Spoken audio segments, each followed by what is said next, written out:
вчерашното писмо на премиерот до председателот на Собрание, впрочем, како и досега, премиерот се повикува на членот 48 став 1 од Законот за организација и работа на органите на државната управа и му предлага на Собранието да ги разреши од функциите заменик министри Башким Хасани од Министерството за одбрана, Абдулшуќу Рабедини од Министерството за земјоделство, шумарство и водостопанство и Лулзи Малију од Министерството за образование и наука. А што вели членот 48 став 1 од посочениот закон? Цитирам: Собранието на Република Македонија именува и разрешува заменик на министерот на соодветното министерство на предлог на председателот на владата на Република Македонија, затворен цитат. Само заради јавноста ќе ги цитирам и останатите два става од посочениот член 48 кои гласат: став 2. Заменикот го заменува министерот во случај кога тој е одсутен или кога поради болест и други причини не е во можност да ја врши својата функција со сите негови овластувања и одговорности во раководењето. И став 3. Заменикот во соработка со министерот врши работи од надлежност на министерот што тој ќе му ги довери. Завршен цитат. Очигледно е дека овие два става од повиканиот член на премиерот не му одговарале, како што не му одговара и фактот кој самиот тој може да го провери, а тоа е да добие еден листинг од Собрание за тоа колку во изминатава година на собраниски комисии и седници имаат присуствувано замениците од посочените министерства, а колку министрите. Со исклучок на господинот Јетон Шачири, јас сосема одговорно можам да просведочам дека тука во Собранието многу почесто доаѓаа замениците за одбрана и за земјоделство, освен кога господјата министерка имаше подготвен одговор како одбрана за очекувано пратеничко прашање, па да дојде и да присуствува.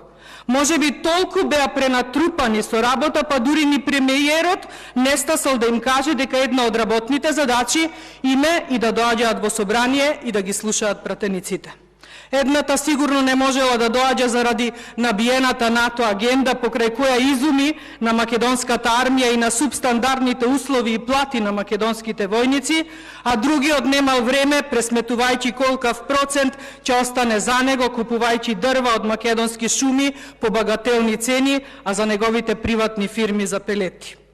За Јетон Шачири веќе кажав дека беше видливо неговото присуство тука во парламентот, ама тоа не може никако да го оправда неговото лажење за добивање учебници оваа учебна година, како и неспособноста да се изменаџира наставата во овие вонредни услови на лажни дојави за бомби речиси секој нов ден.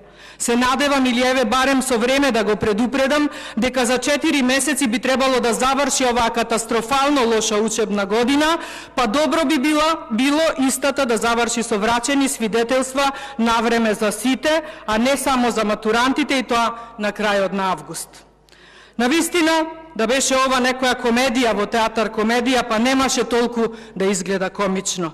Да имате едни од најкатастрофалните кадри за министри на едни од трите министерства, самиот да велите дека можело подобро, да правите реконструкција и наместо да ги смените министрите, вие да ги менувате нивните заменици.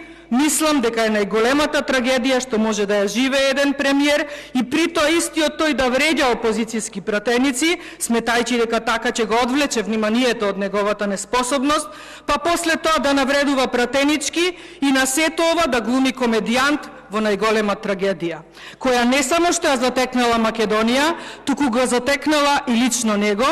Мислам дека е огромно прашање прво за достоинството на еден човек, но потоа и за достоинството на оние кои му аплаудираат и го бодрат во неговата траги комедија.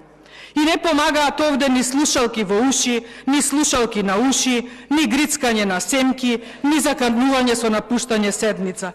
Овде мислам дека веќе ништо не помага. Ниту Алијанса за албанците не може да ве спаси од оваа катастрофа, ниту пожарни возила против огнените од Дуи.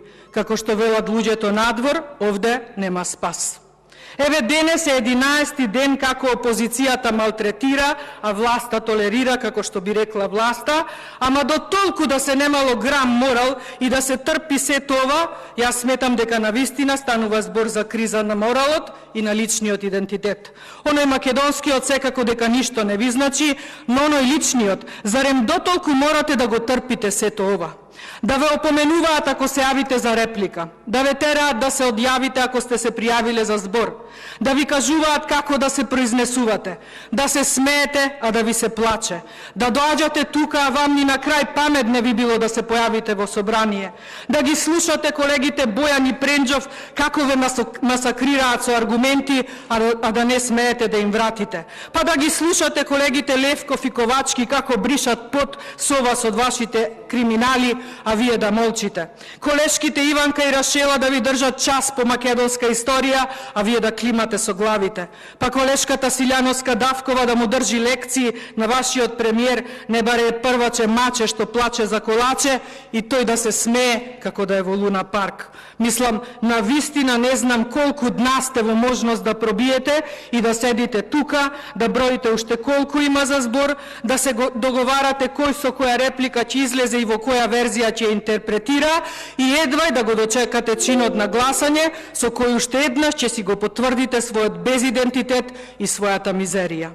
Затоа кажав, овде во ова собрание не се случува ништо друго освен криза на морал на владеачкото мнозинство. Неморални, безидејни, очајни во повторниот обид да продолжат со владење, а немочни да превземат барем еден вистински чекор, затоа што за вистински чекор треба да се има и вистинска храброст. Пројде веќе и времето на оној од Муртино кој ве бодреше со храбрите чекори на храбрите политичари. Видовме кај ве одведоа тие.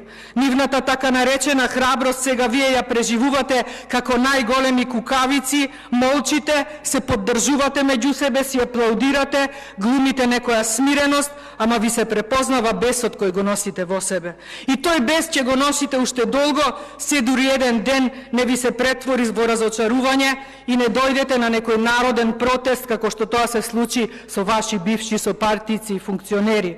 Ако некој беше прв позади Заев, тоа беше вашиот и наш бивш колега Димитриевски. Каде е сега тој?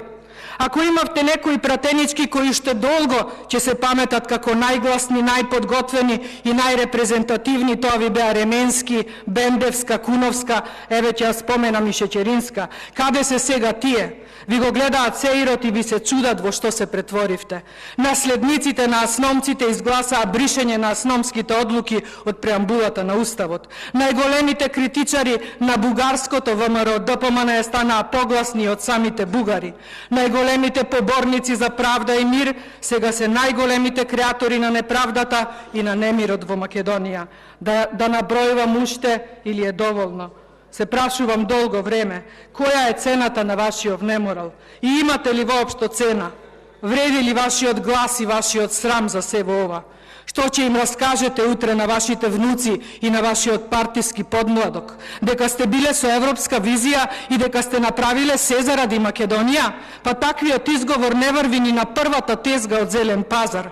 Таквиот изговор нема да ја испере вашата валкана совест или подсвест, ако така помалку би ве навредила. И не ми е целта да ве навредам. Знам дека вие можете уште повеќе и уште подобро да молчите и да голтате, ама кога некој ќе ви каже да затнете нос и да голтнете, тогаш простете, ама вие на вистина сте ги изгубиле сите сетила и мерила, па макар да се работи и за влез во Европска Унија. Не ми е целта да ве навредувам, туку целта ми е да ве разбудам од вашиот долг сон. Сонот може би и вие да го доживувате за бајка, ама народот во јаве живее кошмар. Народот од вас очекува да се разбудите и да застанете со глумење сон.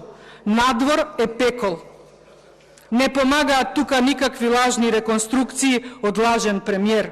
Тука спасот се само избори. Колку побрзо стасаме до нив, толку и будењето од вашиот сон ќе биде со помалку пот. Потта не ја провоцирајте со лажни соништа, потта стекнете ја со работа. Започнете уште вчера, затоа што не започнавте ни пред една година. На истото место сме, како што каже и самиот Ковачевски, ни милиметар не мрднал од 22. Тоа го знаеме, како што знаеме дека ни милиметар нема да мрдне ни од сега. Затоа најдобронамерно откажете се од соништата и конечно разбудете се. Народот во Македонија зависи од вашиот сон кој нималку не е европски. Тоа вчера ви го соопшти и австрискиот амбасадор. Се слушаме или сме со слушалки во уши? Или треба Артан да ви каже што да слушате, а што да голтнете? Како не ви е срам и кога еднаш ќе кажете едно вистинско не? Ви благодарам.